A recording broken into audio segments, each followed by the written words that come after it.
জয় জগন্নাথ। সকলকে রথযাত্রা উৎসব কমিটির পক্ষ থেকে বিকেলের আন্তরিক প্রীতি শুভেচ্ছা জানাচ্ছি।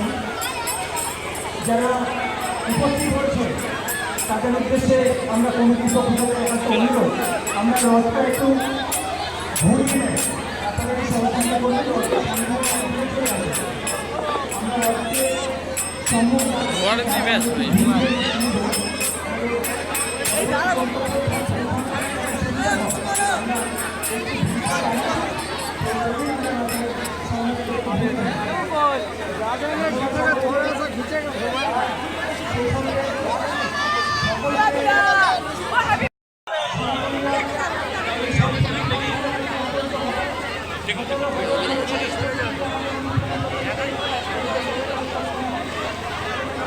Ahora le diste.